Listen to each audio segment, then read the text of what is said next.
একটা গুরুত্বপূর্ণ ঘটনা দিয়ে শুরু করি, তাহলেই বুঝতে পারবেন বাংলাদেশের সাথে এই মুহূর্তে মোদীর সরকারের অন্তরের জ্বালাটা কোন লেভেলের। বাংলাদেশের যিনি রাষ্ট্রদূত আছেন সম্ভবত ভারতে, তো গতকালকে ওনার পরিচয়পত্র পেশ করার একটা নির্ধারিত তারিখ ছিল। হুট করেই সেই পরিচয়পত্র পেশ করার তারিখটাকে স্থগিত করে দেওয়া হয়েছে।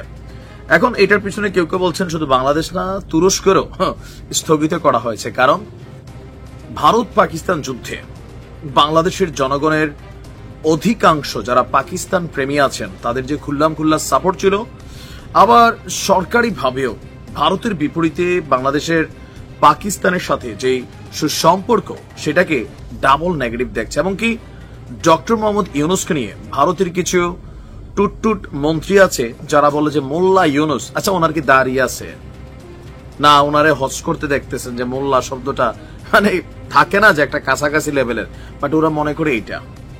তো সেই জায়গা থেকে আপনার ভারত পাকিস্তান যুদ্ধের পর একটা ইফেক্ট তো তৈরি হয়েছে বাংলাদেশ ইস্যুতে। ইভেন বাংলাদেশকে নিয়ে অনেকটা টেনশনে আছে। চিকেন স্ন্যাক যে এলাকাটা ভারতের গণমাধ্যম, ভারতের সেনাবাহিনী দাবি করছিল পাকিস্তানের গোয়েন্দারা নাকি এসে বাংলাদেশের ভিতরে এগুলা চেক ব্যাকও করে গেছে। যাই হোক, বাংলাদেশকে অনেকটা ভয় দেখাতে চায় এবার।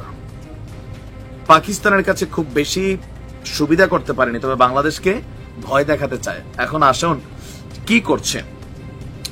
পশ্চিমবঙ্গে তিস্তা নদীর অববাহিকায় আমরা দেখছি যে তিস্তা নদীর অববাহিকায় আপনার যুদ্ধকালীন প্রস্তুতির অংশ হিসাবে, কিসের যুদ্ধ, বাংলাদেশের সাথে তো যুদ্ধ নাই, বাট যুদ্ধকালীন প্রস্তুতির অংশ হিসাবে ভারতের সামরিক বাহিনী পূর্ণাঙ্গ সামরিক মহড়া শুরু করেছে। 3 দিন ধরে তিস্তা ফিল্ড ফায়ারিং রেঞ্জে তিস্তা প্রহার নামে এই মহড়া চালানো হয়েছে। মহড়ার জায়গাটি ভারতের চিকেন স্ন্যাক বা শিলিগুড়ির করিডোরের একদম দরজার সামনে। উত্তর পূর্ব ভারতকে বাকি দেশের সঙ্গে সংযুক্ত করা মাত্র 17 কিলোমিটার চওড়া সরু অংশটিকেই বেসিক্যালি চিকেন স্ন্যাক বলা হয়ে থাকে।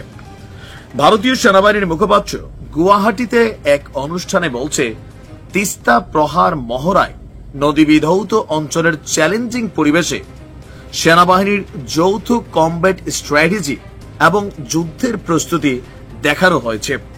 তার বক্তব্য, এই মহড়ায় আরও একবার ভারতীয় সেনাবাহিনী তাদের আধুনিক অস্ত্রশস্ত্র, ট্যাকটিক্যাল ড্রিল এবং খুব দ্রুত অভিযান চালানোর সক্ষমতা দেখিয়েছে, যা তাদের উৎকর্ষ এবং আধুনিকায়নের প্রমাণ।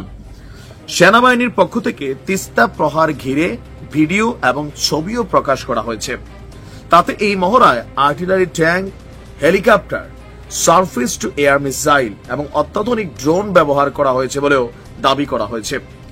দিল্লিতে সেনাবাহিনীর একটি সূত্র বিবিসিকে বলছে, এই মহড়াকে ঠিক রুটিন এক্সারসাইজ বলা যাবে না, কারণ তিস্তার অববাহিকায় এই মাপের সামরিক মহড়া সাম্প্রতিক কালের মধ্যে কখনোই ঘটেনি। তবে লন্ডন ভিত্তিক ভূরাজনৈতিক বিশ্লেষক প্রিয়জিৎ দেব সরকার তিনি মনে করছেন, এই সামরিক মহড়ার মধ্য দিয়ে বাংলাদেশকে ভারত একটা বার্তা দিতে চেয়েছে। কি বার্তা? এর মধ্যে একটা সূক্ষ্ম প্ররোচনার উপাদানও হয়তো আছে, যেটা অবশ্যই বাংলাদেশের অন্তর্বর্তী সরকারকে খুশি করবে না। মানে বোঝানো হয়েছে যে তোমরা এই নেকটেকের করিডোরে যাই করো, we are ready to fight. আমরা আমাদের সীমান্ত যেখানে বাংলাদেশের সাথে আলোচিত সেখানে ভারত মাতা কি जो बैठे हैं उन्होंने हमेशा तैयार है। এগুলা হচ্ছে কি, ধরেন জায়গা মতো দেখানো দরকার। পাকিস্তানের সাথে কাশ্মীরে দেখান, ও চীনের সাথে দেখান। ভাই, আমরা ভারতের বিরুদ্ধে যুদ্ধ করার মতন হ্যাডম কিন্তু আমাদের নাই। এটা আছে ফেসবুকে ভারত আমরা জয় করে ফেলতে পারবো, কিন্তু প্রযুক্তি সামরিক দিক দিয়া ভারত তো দূরের কথা, এটা আমরা স্বীকার করি। মিয়ানমারের সাথে আমাদের বেল নেই, এটা হচ্ছে বাস্তবতা। তবে হ্যাঁ, আজকে নাই কোনো একদিন হয়তো হবে, এটাও আমরা বিশ্বাস করি। দেখা যাক।